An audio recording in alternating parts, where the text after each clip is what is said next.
de Tiago 1:5, leio na versão século 21, acompanhe-me na sua versão. Diz assim: se algum de vós tem falta de sabedoria, peça a Deus que a concede livremente a todos, sem criticar, e lhe será dada. Queira Deus abençoar a sua palavra. Na verdade, irmãos, o que eu vou fazer hoje é mais uma palestra do que uma mensagem, do que um sermão. Porque o sermão geralmente tem um forte embasamento no texto bíblico. Esse texto vai nos auxiliar em alguns pontos do que eu vou dizer. Eu quero falar sobre decisões que mudam a nossa vida, que mudarão a nossa vida. Os irmãos sabem que a vida é feita de decisões. E se os irmãos estão lembrados, algumas vezes na Bíblia, o povo de Deus foi confrontado com a necessidade de fazer decisões sérias. Numa dessas ocasiões, Josué foi muito direto, firme e claro com o povo de Deus, e isso está registrado em Josué 24, versículo 15, que se o irmão puder, recite-o comigo, por favor. Porém, se vos parece mal servir ao Senhor, escolhei hoje a quem sirvais, se aos deuses a quem serviram os vossos pais, que estavam da além do Eufrates, ou aos deuses dos amorreus, em cuja terra habitais. Eu e a minha casa serviremos ao Senhor. Noutra ocasião, foi o profeta Elias que exortou o povo, dizendo, em 1 Reis 18, 21, leiam comigo: até quando cocheareis entre dois pensamentos? Se Deus é Senhor, segui-o. Se Baal é Senhor, segui-o. Os irmãos sabem que uma decisão errada pode nos levar a consequências muito ruins. E decisões corretas, elas nos abençoam para sempre. Alvin Toffler disse que o futuro é construído pelas nossas decisões diárias, inconstantes, mutáveis, e cada evento influencia todos os outros. Agora, Benjamin Franklin diz exatamente o que está ali. Toma conselhos com o vinho, mas toma decisões com a água. Ele quis dizer o seguinte: toma conselhos sobriamente. Então, se você vai tomar conselhos, tá? Se você vai tomar conselhos com vinho. Você pode até beber. Mas se você vai tomar decisões, e a palavra aí decisões, não conselhos, se você vai tomar decisões, toma decisões com água, ou seja, sóbria, bastante realista. E para tomar decisões, nós precisamos de sabedoria do alto. E aí nós temos essa palavra especial que vem do Senhor. Diz assim: se porém algum de vós necessita de sabedoria, peça a Deus, que a todos dá liberalmente, nada lhes impropera e ser-lhe-á concedida. Na Nova Tradução Almeida diz assim: se porém algum de vocês necessita de sabedoria, peça a Deus, que a todos dá com generosidade, sem reprovações, e ela lhe será concedida. Deus tem prazer em nos dar sabedoria para nós tomarmos boas decisões. Então, irmãos, por ser a vida feita de decisões, nós precisamos de sabedoria de Deus. E aquilo que muitas vezes hoje nós desejamos com tanta intensidade, pode ser aquilo que justamente mais afetará negativamente o nosso futuro. O problema é que muitas vezes nós não sabemos bem as consequências das nossas decisões, e não sabemos julgar todas as suas implicações. Sabedoria não é algo simples, não. Se fosse simples, a Bíblia não diria, peça a Deus.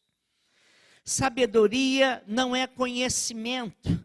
Muitas pessoas muito bem informadas, muito bem formadas, com condecorações, grandes títulos acadêmicos, são um fracasso nas suas escolhas pessoais, nos seus investimentos e nos seus relacionamentos. Você conhece pessoas assim.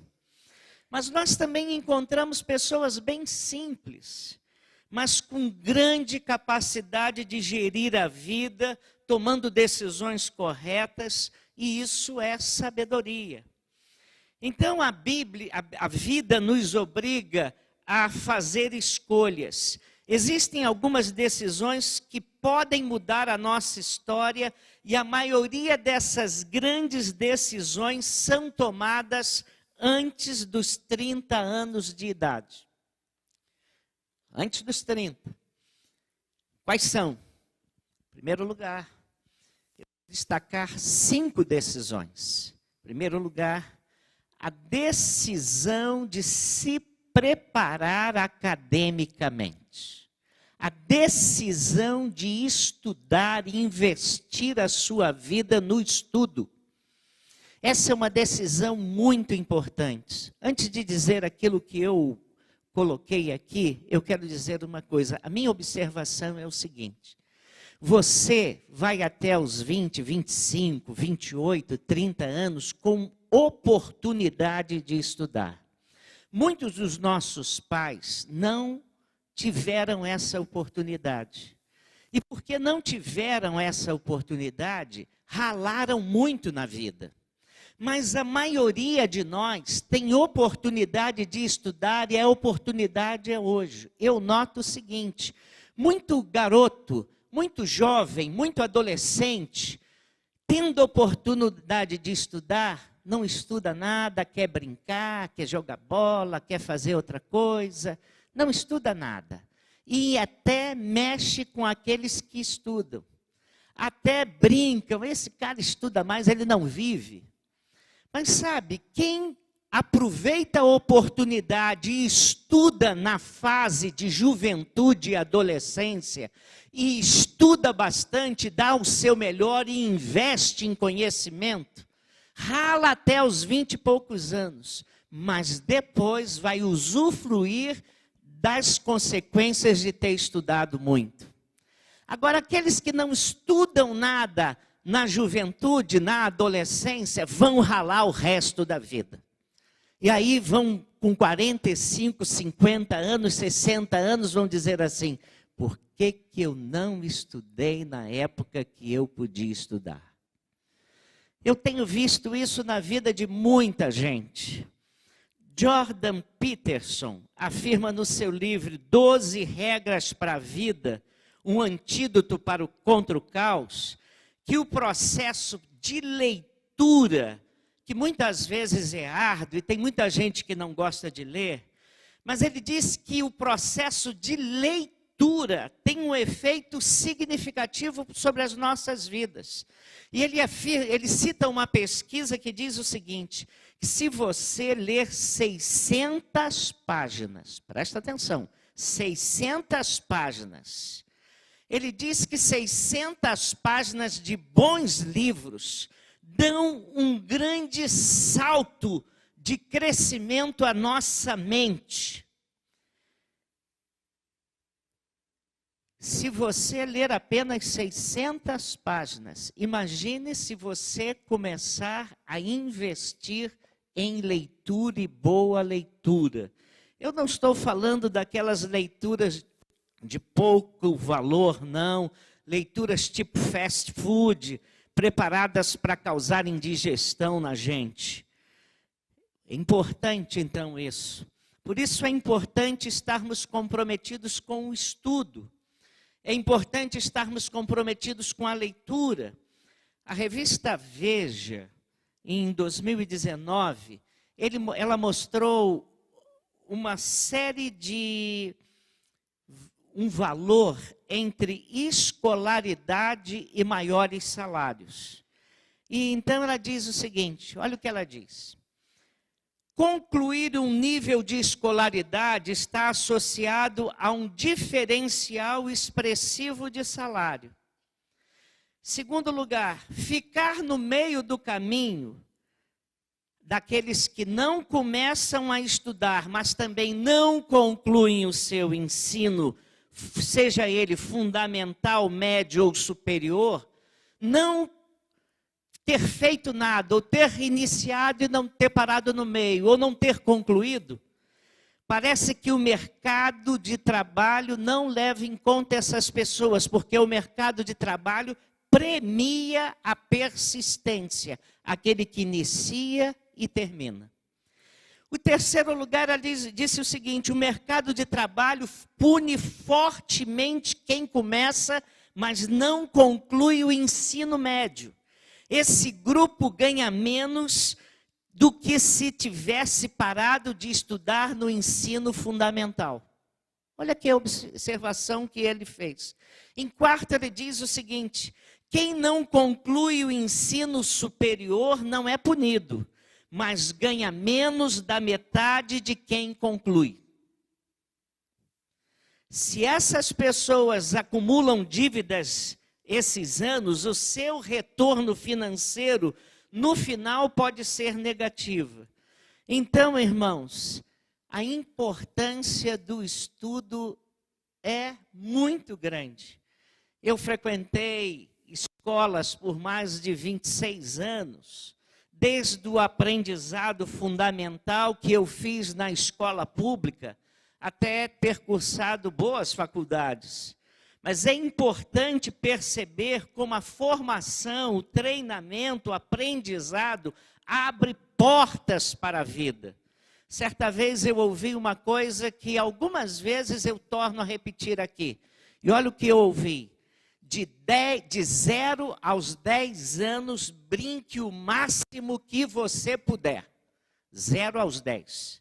De 10 aos 20, eu hoje atualizaria isso de 10 aos 30, mas eu vou ler o que está aqui.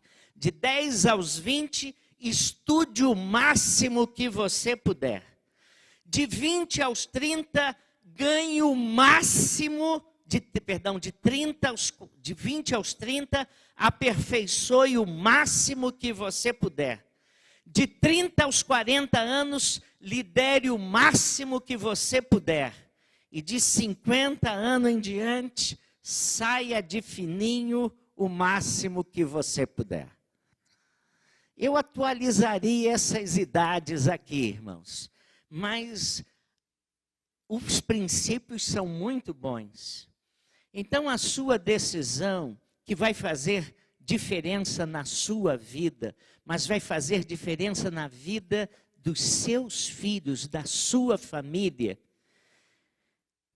estão seriamente ligadas ao estudo nos dias de hoje.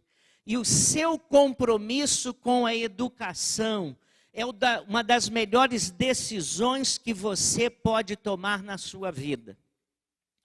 Mas há uma segunda decisão muito importante que nós tomamos na nossa vida e tem repercussão para o resto do nosso viver. Decisão relacionada à vocação. A escolha da sua vocação determinará o seu estilo de vida amanhã. Uso vocação, a palavra vocação, no sentido mais profundo do que profissão.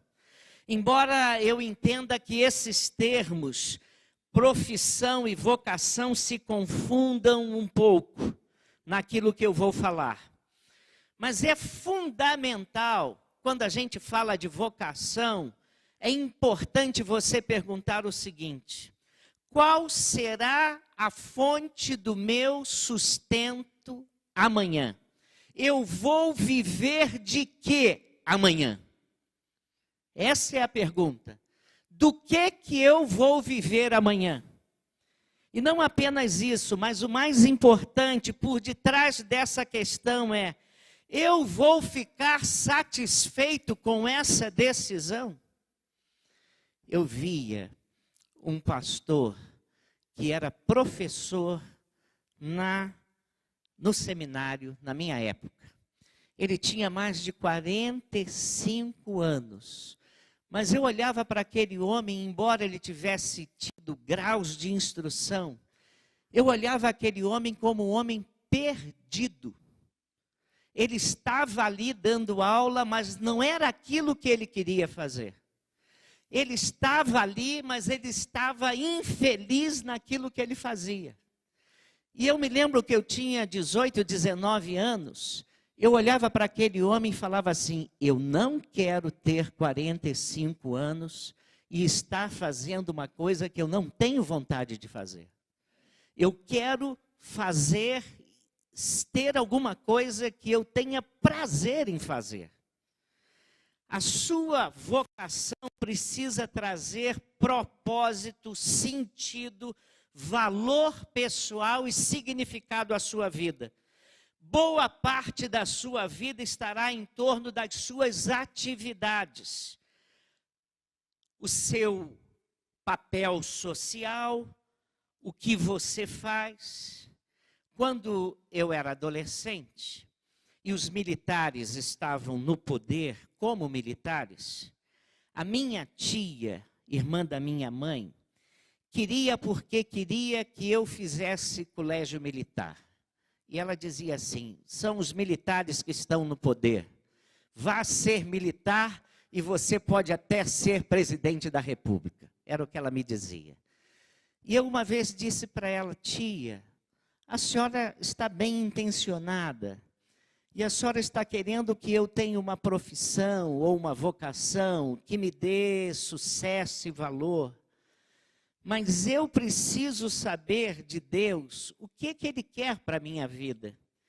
E na vida de um crente, dinheiro não é tudo. A minha filha fez medicina, mas quando decidiu fazer estágios, ela disse para si mesma, eu gosto de gente. Eu não consigo me ver dentro de um escritório, fazendo pesquisas. Eu não quero isso para mim, eu quero trabalhar com pessoas. Se você decide ser agrônomo ou veterinário, a sua vida vai girar em torno de animais e de lavoura. Você quer isso para a sua vida? Se você for enfermeiro ou médico, a sua vida vai girar em torno de hospitais e pacientes. Se você for empresário, precisa avaliar o mercado, custos, produtividade e essas coisas. Em suma, a sua carreira determinará o seu estilo de vida. A decisão pela carreira hoje é uma das mais importantes decisões que nós fazemos na vida. Vai determinar a sua forma de viver, o ambiente que você terá que circular, os tipos de desafio que você encontrará na sua vida profissional. Então você precisa de sabedoria para escolher a sua vocação, a sua profissão. E a sabedoria está à nossa disposição. Quando Tiago, inspirado por Deus, diz para nós, se alguém precisa de sabedoria, peça ao Senhor, que a todos dá liberalmente. Mas há uma terceira decisão muito importante. A decisão de casar ou ficar solteiro. Algum tempo atrás, uma mãe me disse assim, eu vou mudar o meu filho de uma escola confessional para uma escola não confessional, porque a qualidade de ensino da outra é melhor. Eu disse para aquela irmã o seguinte, olha, eu respeito muito a sua posição, mas eu acredito verdadeiramente que os grandes desafios que os nossos filhos terão não serão acadêmicos, mas serão desafios pessoais e desafios de relacionamento. pelo ambiente que nós vivemos, pelos amigos que nós granjearmos, que nós tivermos, e pelo suporte que a igreja dá, qualquer filho dessa igreja tem condições de ser bem-sucedido profissionalmente. Existem grandes oportunidades e bons relacionamentos sociais. Mas sabe onde os nossos filhos têm um risco muito grande de fracassar? Os nossos filhos têm uma muito grande oportunidade de fracassar nas suas decisões pessoais, no seu compromisso com a fé em Cristo ou não, se eles vão ter amizades que os levarão a um estilo de vida pecaminoso ou não, se eles vão se envolver com drogas ou outras coisas assim ou não, esses relacionamentos que vão fazer diferença na vida deles. E aí, irmãos, é isso que está em causa. Dentre as coisas, um mau casamento, uma família desajustada e disfuncional é um desastre para qualquer pessoa. E essas coisas são emblemáticas e problemáticas para o futuro dos nossos filhos. Ter um bom casamento é uma decisão que afeta como poucas coisas como será o seu futuro. Eu me lembro, irmãos, que na época de decidir sobre casamento, eu não consultei as estrelas. Eu não procurei jogos de azar. Eu me lembro que houve um período muito grande que eu passei orando e pedindo a Deus uma esposa que fosse bênção e que eu também pudesse abençoá-la. Ela caiu do céu, mas em certo sentido não caiu do céu. Não foi uma escolha buscada apenas na estética, mas foi algo pedido a Deus e dependido da vontade de Deus. Ter um bom casamento é uma grande bênção. Ter um mau casamento é um peso muito grande. A mulher ou homem com quem você se casa hoje determinará o envolvimento que você terá com o reino de Deus. Vou repetir isso. A pessoa que você escolher para se casar vai demandar como será o seu envolvimento com o reino de Deus, com a igreja, com os crentes e com o Senhor Jesus Cristo. A mulher ou o homem com quem você casa fará isso. Um bom casamento é uma bênção, mas um mau casamento nessa área também é um peso. A Bíblia diz assim: é melhor viver no canto do eirado que com uma mulher rixosa e intrigante. Mas há uma outra versão mais clara, e eu estou lendo Provérbios 21:9, que diz assim: melhor é viver num canto sob o telhado do que repartir a casa com uma mulher briguenta. Por outro lado, diz também em Provérbios 19:14, a casa e os bens vêm como herança dos pais, mas do Senhor vem a esposa prudente. Certo pregador deu uma palestra muito interessante. Olha o título da palestra: Como nunca ter problema no seu casamento. Bonito, né? Vou repetir. Tema dele: Como nunca ter problema no seu casamento.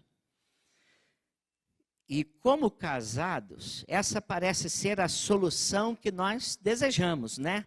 Um casamento sem problemas, um casamento sem conflitos. Aí o pregador pegou o seu texto básico. E o seu texto básico foi 1 Coríntios 7, versículo 32, quando o apóstolo Paulo diz assim: gostaria de vê-los livres de preocupações. O homem que não é casado preocupa-se com as coisas do Senhor, em como agradar ao Senhor. E ele estava dizendo: se você quer ficar livre de problemas no casamento, não se case. É isso aí. É isso que ele falou. Quer ficar livre de problemas no casamento? Não se case. E aí você pode até se dedicar completamente às suas causas e se dedicar, inclusive, completamente ao Senhor. Irmãos, ou como alguém disse, nos casamos para resolver problemas que não teríamos se decidíssemos ficar solteiros. E uma palavra aos solteiros. Timothy Keller escreveu um livro relevantíssimo, intitulado O Significado, do Casamento. E no capítulo final desse livro, um bom livro, se você quiser ler um bom livro sobre casamento, você que inclusive já é casado, no final desse livro, no último capítulo, ele fala sobre a importante decisão de permanecer solteiro. E a igreja dele, a igreja Redeemer, em Nova York, tem duas características em sua membresia. Primeiro, um grande número de profissionais liberais. Em segundo, uma grande quantidade de solteiros adultos. Então, ele fala da excelência de permanecer solteiro. E eu achei interessante esse artigo porque, eventualmente, a gente acha alguma pressão, consciente ou não, das nossas igrejas sobre os nossos rapazes e moças para que eles se casem. Mas Tim Keller, ele afirma o seguinte: o cristianismo foi a primeira religião a considerar que permanecer solteiro é um modo de vida viável. Vou repetir. O cristianismo foi a primeira religião a considerar que permanecer solteiro é um modo de vida viável. Para ele, solteiros não podem ser vistos como seres humanos menos inteiros e menos realizados do que os casados, porque Jesus Cristo foi um homem solteiro e foi um homem perfeito. Para Keller, tanto as culturas tradicionais como as ocidentais podem fazer o estado de solteiro parecer uma condição temível e subhumana. E se você gostaria de ler um pouco mais sobre esse assunto, fica a sugestão desse livro. Se quiser saber mais, vem falar comigo. Ficar solteiro ou se casar é uma das 5 decisões que mudarão a sua vida para sempre.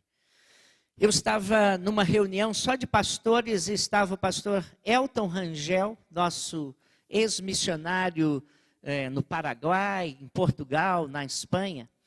E estávamos vários pastores reunidos e o pastor Elton estava com o seu filho Júnior, e o seu filho Júnior tinha 9 anos de idade. E nós estávamos numa reunião de oração. E nós perguntamos a cada um qual era o seu motivo de oração.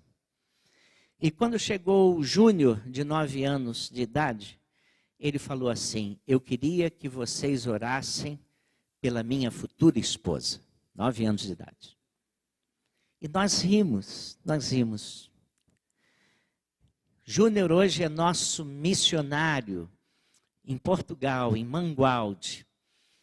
E eu me lembro que ele foi a Portugal alguns anos atrás e me apresentou a sua esposa. Eu olhei para aquela jovem e falei assim: você deve ser uma pessoa muito bem casada. E ela riu, falou: sou mesmo. Sabe por quê? Porque esse garoto aqui, já era um jovem, orava por você pelo menos desde os 9 anos de idade. Bom casamento é uma bênção, mau casamento é um peso, uma tristeza. casar é uma bênção, mas estar solteiro por convicção e decisão também pode ser uma bênção.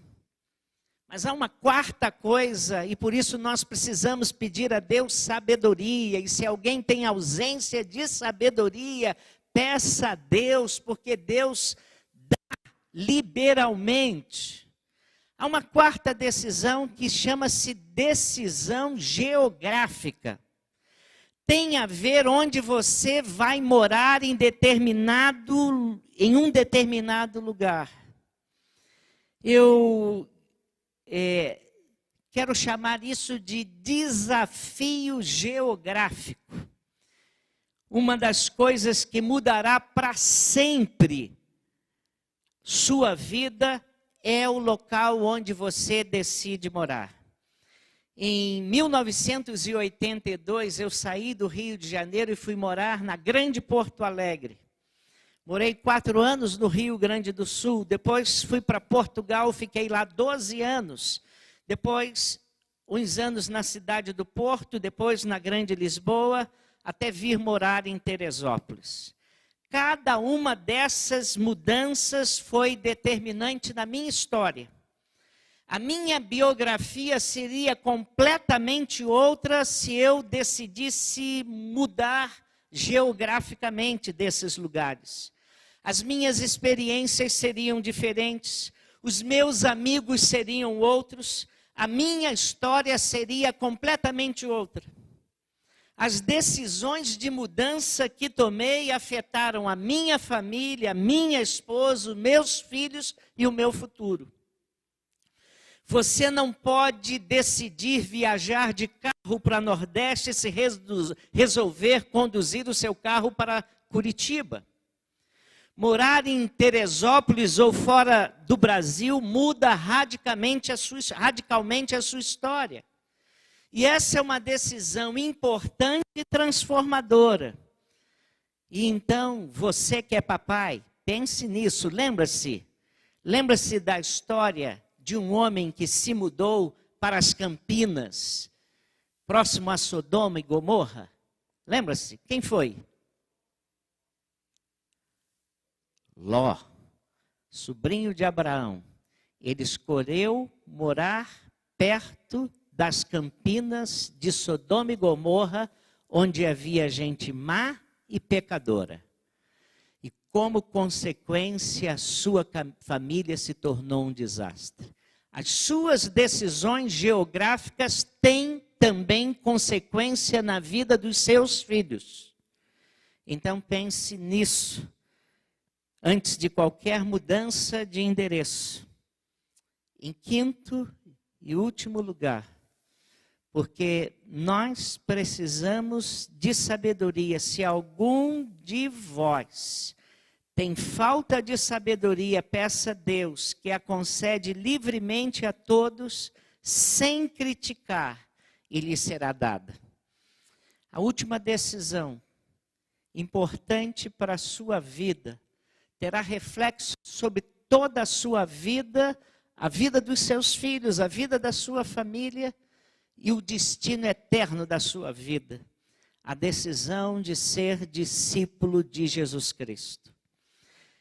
Deixei para o último a mais importante decisão que você pode tomar. A decisão de ser um radical discípulo de Cristo. A minha vivência em toda a minha infância, adolescência, período adulto, foi na Igreja de Jesus Cristo.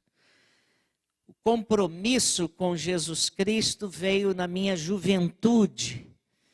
Compromisso final, fiz uma decisão por Cristo aos 9 anos de idade. Aos 15 anos de idade, achei que namorar o mundo seria interessante. Aos 19 anos, quebrantado por Deus, assumi um compromisso definitivo de ser do Senhor. Me lembro como se fosse hoje, debaixo de um edifício, eu disse assim para Deus: eu sou teu, eu quero ter uma família crente, eu quero ser do Senhor, eu quero que os meus filhos tenham compromisso com Cristo, eu quero que o Senhor conduza a minha vida. Eu me lembro como se fosse hoje, aquele dia tão importante, quando definitivamente defini: eu sou de Jesus Cristo. E aí logo depois o Senhor me chamou para o ministério. Muitos amigos meus que cresceram comigo na igreja, no dia em que eu me batizei, com 9 anos de idade, se batizaram outros colegas meus. Vou dizer alguma coisa. Nós temos nesse grupo que se batizou 3 ou 4 pastores. Nós temos alguns bons crentes, mas teve um que foi preso aos 18 anos de idade por fazer um assalto. E tem um outro que é um alcoólatra hoje. Se afastou do evangelho, fugiu do evangelho, dos princípios que ele ouviu cedo e está longe de Deus. Muitos desses meus amigos abandonaram a fé, se desviaram da igreja, nunca comprometeram os seus dons, o seu tempo, o seu dinheiro para promover o reino de Deus. Para eles, Deus não faz a mínima diferença no seu estilo de vida. É isso que você quer para a sua vida? Que Deus, Jesus Cristo, não faça nenhuma diferença no seu estilo de vida? É isso que você quer? Então, não seja discípulo de Cristo. Mas no meu caso, a graça de Deus me alcançou. E com outro grupo de amigos, nós, pela graça de Deus, repito, ficamos firmes na fé até hoje. Nós ainda temos um grupo de WhatsApp, onde nós compartilhamos nossas experiências e pedidos de oração. E apesar de eu ter tido uma fé superficial em muitos aspectos na minha adolescência e juventude, Jesus era realmente importante para a minha vida. E pela infinita graça, essa graça prevaleceu sobre mim. E eu perseverei na fé e cresci nos meus compromissos com o reino de Deus, até que me tornei um líder de mocidade.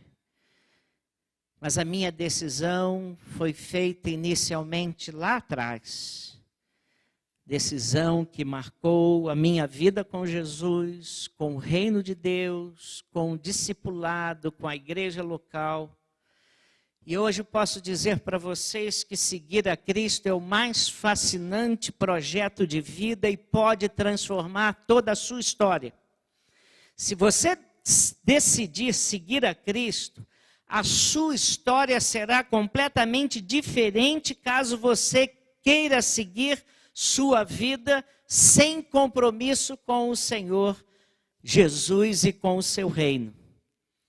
Se você quer conduzir a sua vida sem compromisso com Jesus, pode se preparar para os mesmos problemas que o crente tem, com uma desvantagem: sem a presença, a condução, a orientação de Deus na sua vida. Por isso, Tiago fala da necessidade. Se você quer um casamento abençoado, você sendo discípulo de Jesus Cristo, seu casamento será diferente. Os seus negócios serão diferentes. A criação dos seus filhos será diferente. Porque você tem um compromisso com Jesus Cristo. É totalmente diferente a criação de um crente que não tem compromisso com Jesus, daquele crente que tem compromisso com Jesus.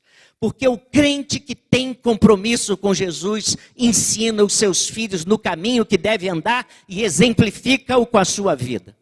E isso faz total diferença. Seu casamento, seus negócios, a criação do seu filho, tudo isso será diferente se você se decidir por ser discípulo de Jesus Cristo. Por isso, Tiago fala da necessidade de sermos sábios e nos encoraja a pedirmos sabedoria a Deus. Se algum de vocês necessita de sabedoria, peça a Deus, que a todos dá com generosidade, sem reprovações. Há muitas versões, mas elas falam que Deus tem prazer em nos conceder sabedoria. Deus não nos reprova quando nós chegamos para Ele e dizemos assim: Senhor, eu não sei o que fazer, me ajuda, me ensina, me dê sabedoria. E Ele diz, Ele vai conceder isso para vocês. E nós precisamos tomar decisões. E essas decisões vão mudar a nossa história. Não é difícil decidir entre o que julgamos bom e o que julgamos errado.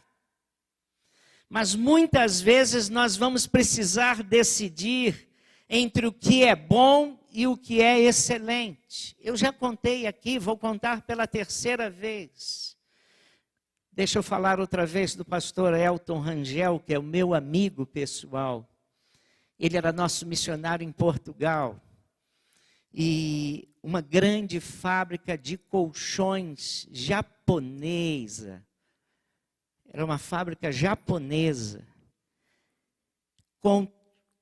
Entrou em contato com ele e fez a seguinte proposta: nós queremos convidá-lo para que o senhor seja o nosso gerente geral na Europa.